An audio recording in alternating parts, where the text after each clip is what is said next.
जिस संविधान के दम पर अमित शाह जी गृह मंत्री बने हैं, सदन में गए हैं और उस महापुरुष को, उस बहुजन समाज के देवताओं को अपमानित करने का काम किया। मैं आस्था पर कभी चोट नहीं करता हूं, मैं व्यवस्था पर चोट करता हूं। अगर हमारे पूर्वज का, अगर ज्योतिबा राव फूले और सावित्रीबाई फूले का अगर वो संदेश गलत है, तो अगर किसी में हिम्मत है तो ये कह दे कि ज्योतिबा राव फूले और सावित्रीबाई फूले गलत है।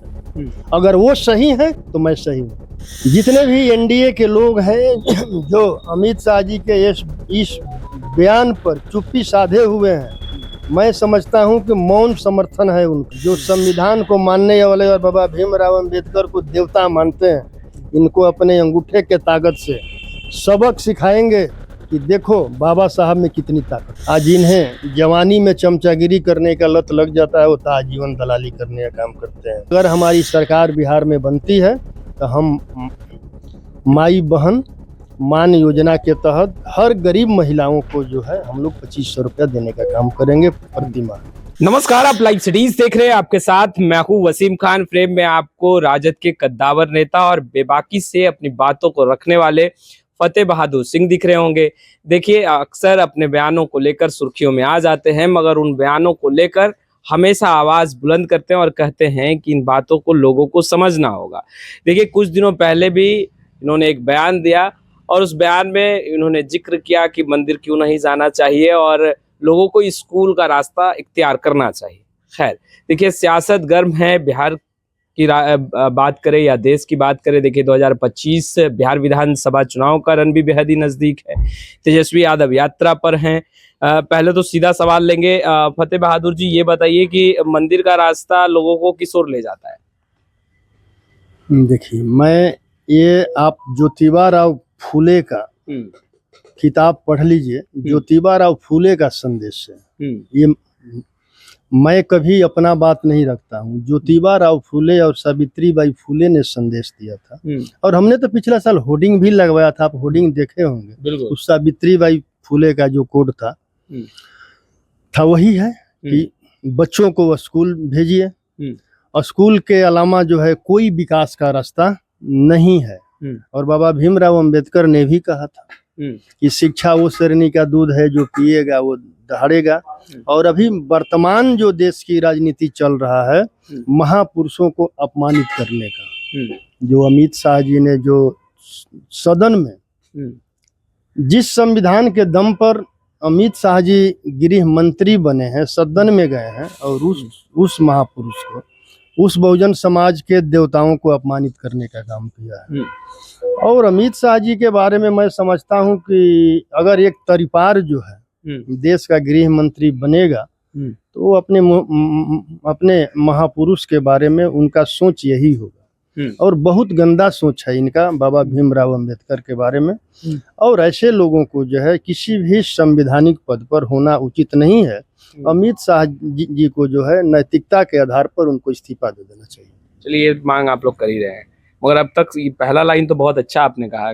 स्कूल को लेकर के, शिक्षा को लेकर के जो पंक्तियां आपने कही बहुत बेशक अच्छी लगी, मगर जो आप बातें करते हैं मंदिर को लेकर के, ये तमाम चीजें जिसमें लोगों की आस्था जुड़ी है, फतेह बहादुर जी, आपको लगता है कि इस तरह की बातें जो हैं वो सही है? वो मैं नहीं, वो ज्योतिबा राव फूले का संदेश है। आप पढ़ लीजिए। संदेश को बढ़ा रहे हैं। हाँ, जो भी हमारे पूर्वजों का संदेश है हम अपने लोगों के बीच में रख रहा हूँ। ज्योतिबा राव फूले और सावित्रीबाई फूले का संदेश है। गौतम बुद्ध ने भी अंधविश्वास से बाहर निकलने का बात कहा था। बाबा भीमराव अंबेडकर ने भी जो है यही कहा था कि, और उन्होंने तो मतलब कि 1956 में जो है बुद्ध धर्म को अपनाया और उन्होंने तो 22 प्रतिज्ञा भी लिया है। अगर आप संविधान को मानते हैं, बाबा साहब को मानते हैं, तो एक बार आप 22 प्रतिज्ञा गूगल पर आपको मिलेगा, आप पढ़कर देख लीजिए। इस तरह के बयान से लोगों की आस्था को ठेस पहुंचता है। मैं आस्था पर कभी चोट नहीं करता हूं, मैं व्यवस्था पर चोट करता हूं। समझ गए? हम कहते हैं कि आपको आस्था दिल में रखिए ना। आस्था दिखावा का चीज नहीं होता है। अगर हमें अपने दिल में माता पिता के लिए आस्था है तो उसमें दिखावा करने का जरूरत नहीं है। मंदिर, मस्जिद, गुरुद्वारा जाना आपको लगता है दिखावा है? मैं कहता हूं कि अगर किसी भी चीज में आस्था है, आप आस्था अपने दिल में रखिए ना, लेकिन अपने बच्चों को को प्राथमिकता दीजिए आप शिक्षा पर, पढ़ाइए लिखाइए। जो हमारे पूर्वजों ने जो हमें मतलब कि शिक्षा दिया है, हमें संदेश दिया है, उस रास्ते पर अगर हम चलेंगे तो हमारा विकास संभव है। अच्छा फतेह बहादुर जी, ये बताइए, आप पर भी कई सवाल उठते हैं। सवाल यह उठता है कि फतेह बहादुर समाज में उन चीज़ों को पिरोने का काम करता है जो बिल्कुल सही नहीं है। पहला सवाल अक्सर आप पे उठता है। दूसरा सवाल कि समाज में फतेह बहादुर जिस तरीके से बयान देते हैं कहीं ना कहीं लोगों की आस्था को चोट पहुंचता है, जो इससे पहले मैंने सवाल किया आपसे। दूसरा सवाल ये है कि फतेह बहादुर क्या मंदिर मस्जिद गुरुद्वारा नहीं जाते हैं? क्या जिस क्षेत्र के विधायक हैं उस क्षेत्र की जनता जो है वो मंदिर मस्जिद गुरुद्वारा नहीं जाती है? क्या फतेह बहादुर उन लोगों को भटका रहे हैं? क्या फतेह बहादुर के परिवार मंदिर मस्जिद गुरुद्वारा नहीं जाते? देखिए, जो सवाल करते हैं, अगर उनको लगता है कि मेरा सवाल गलत है, मैं सवाल करता हूँ। आप मंदिर जाते हैं? सुनिए ना, आप मंदिर जाते हैं? ये हमारा पर्सनल, हम जाते हैं मंदिर। आप जाते हैं? जाते हैं। आपके परिवार सदस्य जाते सब लोग जाते हैं। मगर आप संदेश दे रहे हैं कि नहीं जाना चाहिए। मैं कहाँ जाता हूँ? मैं अपने देवताओं के पास जाता हूँ जिन्होंने हमें कुछ दिया है। मैं अंबेडकर जी के पास जाता हूँ, मैं गौतम बुद्ध के पास जाता हूँ, मैं कर्पूरी जी के प्रतिमा के सामने जाता हूँ जिन्होंने हमें मतलब कि बिहार में मतलब आरक्षण दिया।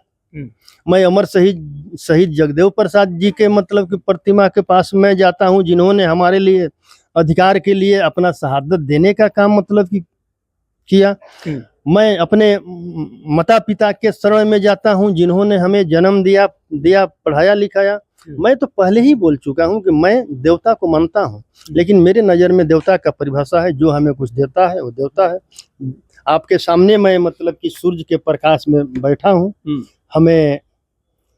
हमें सूर्य से रोशनी मिलता है, प्रकाश मिलता है, विटामिन डी मिलता है, ये देवता है। मैं इनके पास मतलब कि मैं जाता हूँ। आपके पार्टी के भी कई नेता हैं जो कि इन तमाम चीज़ों को मानते हैं और आपके बयान से इत्तेफाक नहीं रखते, कहते हैं वो आपका निजी बयान हो सकता है।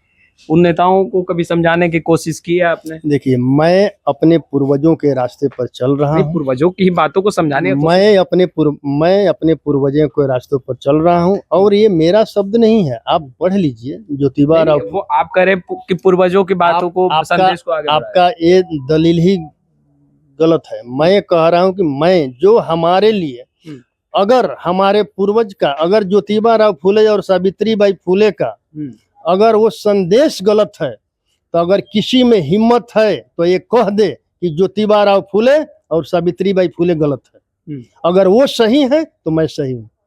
अच्छा, जिस चीजों को लेकर अभी देश की राजनीति गर्म है, राहुल गांधी को लेकर के भी कई बात हो रहे हैं।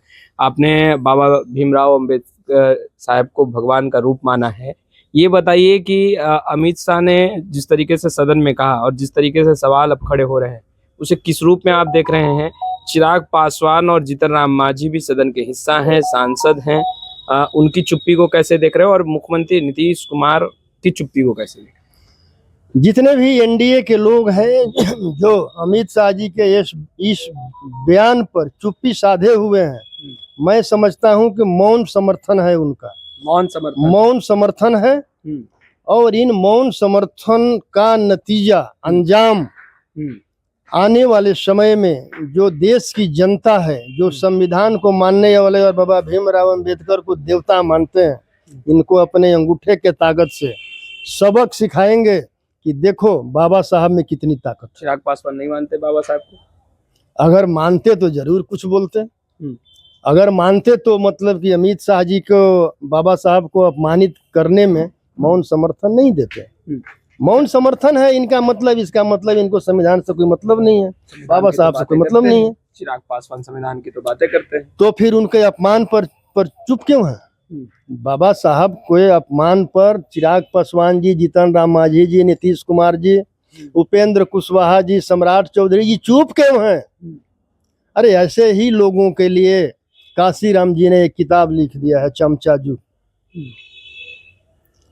कि हमारे ही लोग